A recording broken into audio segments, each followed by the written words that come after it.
नमस्कार, परत एकदा नवीन व्हिडिओमध्ये स्वागत आहे। आजचा हा व्हिडिओ यूट्यूबवर मॉनिटाईज असलेल्या आणि मॉनिटायझेशन मिळवण्याच्या तयारीत असलेल्या प्रत्येक क्रिएटरसाठी खूप महत्त्वाचा आहे। कारण यूट्यूबकडून नुकताच एक पार्टनर प्रोग्राम म्हणजे YPP संदर्भात एक महत्त्वाचा मेल आलेला आहे। या मेलमध्ये यूट्यूबने YPP मध्ये 3 मुख्य बदल सांगितले आहेत। यासोबत सर्व मॉनिटाईज क्रिएटरना 31 जानेवारी 2027 पूर्वी नवीन मॉनिटायझेशन टर्म्स ॲक्सेप्ट करण्यास सांगितले आहे। त्यामुळे हा अपडेट नेमका काय आहे, शॉर्ट्स क्रिएटरसाठी काय बदलणार आणि नवीन क्रिएटरसाठी मॉनिटायझेशनची रिक्वायरमेंट काय आहे आणि आपल्याला नेमकी कोणती ॲक्शन घ्यायची आहे हे आपण या व्हिडिओमध्ये अगदी सोप्या पद्धतीने समजून घेणार आहोत। तर इथे मेलमध्ये सर्वात पहिला बदल प्रीमियम लाईट संदर्भात दाखवलेला आहे। यूट्यूब प्रीमियम लाईट ही अशी सबस्क्रिप्शन सुविधा आहे ज्यामध्ये युजर्सना काही प्रकारच्या कंटेंटसाठी ads free viewing, offline viewing आणि बॅकग्राऊंड व्ह्यूइंग सारख्या सुविधा मिळतात। यूट्यूबच्या मेलनुसार प्रीमियम लाईट आता सर्वात प्रीमियम एलिजिबल कंट्रीजमध्ये एक्सपांड केले जात आहेत।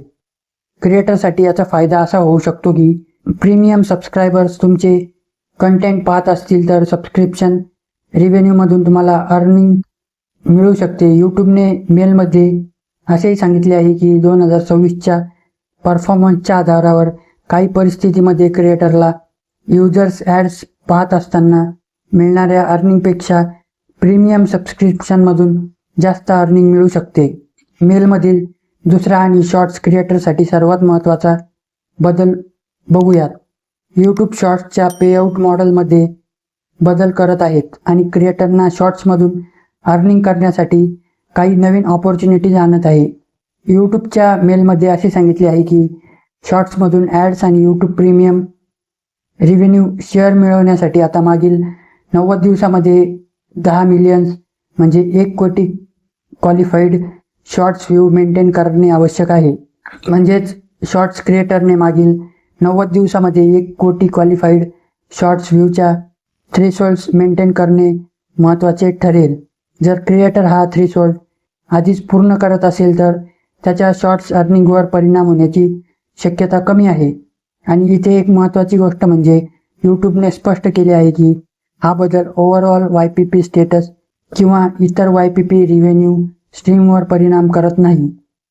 याच शॉर्ट्स अपडेटमध्ये यूट्यूबने नवीन इन्सेंटिव्ह प्रोग्राम आणण्याबद्दल ही माहिती सांगितली आहे। म्हणजे 10 मिलियन व्ह्यूजच्या थ्रेशोल्ड्स खाली असलेल्या काही क्रिएटरसाठी ग्रोथ आणि एंगेजमेंटला रिवॉर्ड करण्यासाठी नवीन अर्निंग ऑपॉर्च्युनिटी येऊ शकते। यामध्ये ब्रँड डील्स, यूट्यूब शॉपिंग आणि इतर रेव्हेन्यू ऑपॉर्च्युनिटीजसाठी बोनस किंवा प्रोग्राम देखील असू शकतात। मात्र या प्रोग्रामची स्पेसिफाईड एलिजिबिलिटी आणि ते कसे जॉईन करायचे याची पूर्ण माहिती यूट्यूब नंतर शेअर करणार आहे। त्यामुळे आत्ताच कोणालाही किती पैसे मिळतील याचा अंदाज लावणे योग्य ठरणार नाही। आता तिसरा आणि नवीन क्रिएटरसाठी महत्त्वाचा बदल समजून घेऊया। यूट्यूबच्या मेलनुसार नवीन क्रिएटरसाठी ॲड्स आणि YouTube premium revenue sharing unlock करण्याची एंट्री रिक्वायरमेंट वाढवली जात आहे।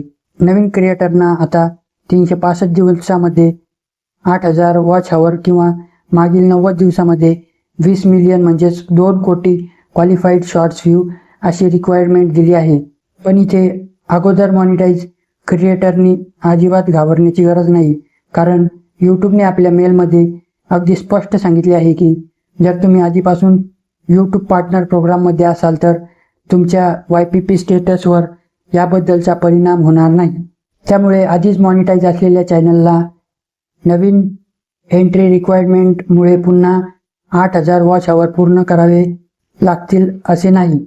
याशिवाय यूट्यूबने एक नवीन इनॅक्टिव्ह चॅनलसाठी एक बदल सांगितला आहे। कंटिन्युअसली ॲक्टिव्ह राहण्यासाठी इनॅक्टिव्ह चॅनल्सना 90 दिवसाची एक्सटेंड विंडोज दिली आहे। त्यामध्ये यूट्यूब पार्टनर प्रोग्राममध्ये राहण्यासाठी लोअर थ्रेशोल्ड्स म्हणून 365 दिवसामध्ये 1,000 वॉच हॉवर किंवा 90 दिवसामध्ये 1 मिलियन म्हणजे 10 लाख शॉर्ट्स व्ह्यू अशी रिक्वायरमेंट दिली आहे। त्यामुळे क्रिएटरने चॅनल पूर्णपणे इनॅक्टिव्ह ठेवण्यापेक्षा नियमितपणे कंटेंट अपलोड करण्याकडे लक्ष देणे खूप महत्त्वाचे आहे.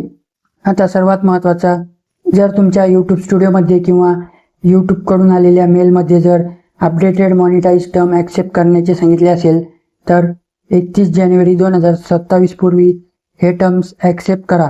मेलमध्ये ॲक्सेप्ट न्यू टर्म्स असा बटन दिसत असेल तर त्यावर क्लिक करा. त्यानंतर यूट्यूब तुम्हाला संबंधित टर्म्स आणि मॉनिटायझेशन मॉड्यूल्स दाखवेल. Watch page monetisation module, short monetisation module आणि तुमच्या चॅनलला लागू असलेल्या कॉमर्स प्रोडक्ट मॉड्यूल हे रिव्ह्यू करून ॲक्सेप्ट करा. यूट्यूबने सांगितले आहे की डेडलाईनपर्यंत टर्म्स ॲक्सेप्ट न केल्यास लॉंग फॉर्म ॲड्स आणि प्रीमियम शॉर्ट्स ॲड्स आणि प्रीमियम तसेच फॅन फंडिंग यासारख्या काही मॉनिटायझेशन फीचर्सचा ॲक्सेस गमावण्याची शक्यता देखील आहे. त्यामुळे मॉनिटाईज क्रिएटर असाल तर हा नोटिफिकेशन इग्नोर तुम्ही करू नका. यूट्यूब YPP मध्ये काही महत्त्वाचे बदल आहेत. प्रीमियम लाईट एक्सपांड होत आहेत. शॉर्ट्स पेआउट मॉडेलमध्ये देखील बदल होत आहे आणि नवीन क्रिएटरसाठी ॲड्स आणि प्रीमियम रेव्हेन्यू शेअरिंगची एंट्री रिक्वायरमेंट देखील वाढत आहे. पण आधीपासून यूट्यूब पार्टनर प्रोग्राममध्ये असलेल्या क्रिएटरना ओव्हरऑल YPP स्टेटस या नवीन एंट्री थ्रेशोल्ड्समध्ये काही अडचण होणार नाही असे यूट्यूबने मेलमध्ये स्पष्ट केले आहेत. मात्र अपडेटेड मॉनिटाईज टर्म्स 31 जानेवारी 2027 पूर्वी ॲक्सेप्ट करणे महत्त्वाचे आहे. त्यामुळे तुमच्या यूट्यूब स्टुडिओमध्ये हा नोटिफिकेशन आला असेल तर तो इग्नोर न करता ॲक्सेप्ट तुम्ही नक्की करावा. आणि तुम्हाला हा व्हिडिओ आवडला असेल, महत्त्वपूर्ण वाटला असेल तर व्हिडिओला लाईक करा, त्यासोबत हाईप करा. चॅनलवर नवीन असाल तर चॅनलला सबस्क्राईब देखील करा आणि तुमच्या क्रिएटर मित्रांसोबत हा व्हिडिओ शेअर करा. भेटूया आपण पुढच्याच एका महत्त्वपूर्ण माहितीपूर्ण व्हिडिओमध्ये. धन्यवाद.